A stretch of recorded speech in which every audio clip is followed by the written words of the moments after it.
এতগুলো পদ দেখে ইলিশ মাছের আমার বৌমা মৌসুমী বলছে আজকে কি আমাদের বাড়ি ইলিশ ফেস্টিভ্যাল। নমস্কার বন্ধুরা, আজকে করব ইলিশ মাছের মাথা দিয়ে কচুর শাক। আসলে কচুর শাকগুলো হয়েছে আমার ননদের পাশের জমিতে। এগুলো কালো কচু, খুব ভালো, এগুলো গলা ধরে না।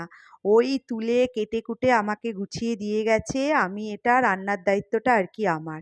কচু খেতে আমি খুব ভালোবাসি, কিন্তু আমাদের বাড়িতে সবাই খায় না।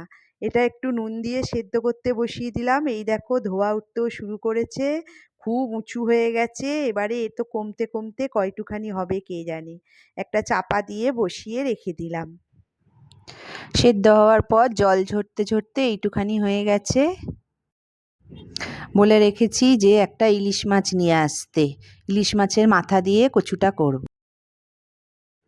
ইলিশ মাছটা দারুণ পেয়েছি, খুব বড় ইলিশ মাছ, মাথাটাই কি বড় দেখছো, পিসগুলো খুব সুন্দর করে কাটিয়েছে। এবারে ইলিশ মাছগুলো ভালো করে আলাদা করে ধুয়ে নিলাম। এই কটা ভাজবো, ইলিশ মাছের ডিমও আছে, তেলও আছে, আর মাছের মাথাটা দিয়ে করে নেবো ইলিশ মাছ দিয়ে কচুর শাক। একটু ইলিশ মাছ ভেজে নিলাম, কারণ ইলিশ মাছটা খুবই ভালো, তেল দিয়ে প্রথম পাতে ভালোই খাওয়া হয়ে যাবে। দিয়ে দিলাম মাছের মাথাটা, ভালো করে লাল করে ভেজে নেব। ওই তেলের মধ্যেই দিয়ে দিলাম কালো জিরে আর কাঁচা লঙ্কা ফোড়ন। এবার দিয়ে দেবো সেদ্ধ করা কচুর শাক। কালো জিরে কাঁচা লঙ্কা ফোড়নটা আমি ঠিক জানি না, কিন্তু আমি নিজেই দিলাম। এই ফোড়নটাই দেয় কিনা আমি ঠিক জানি না, কারণ কচুর শাক আমাদের বাড়িতে খুব একটা হয় না। আমি এটা শখ করেই করি, আমি ভীষণ খেতে ভালোবাসি। ছোটোবেলা থেকেই আমি কচুর শাক, কচুরলতি, কচু জাতীয় জিনিস বা শুটকি বা লোটে মাছ, এই ধরনের খাবার আমার খেতে খুবই ভালো লাগে। তাই জন্য আমি নিজে শিখেছি, নিজে নিজেই বানাই, নিজে নিজেই খেতে ভালো লাগে। আর আমার বৌমাও এখন খায়, ননদরাও এখন খেতে শিখেছে। এর মধ্যে দিয়ে দিলাম নুন, হলুদ আর একটুখানি পরিমাণ মতো কাঁচা লঙ্কা।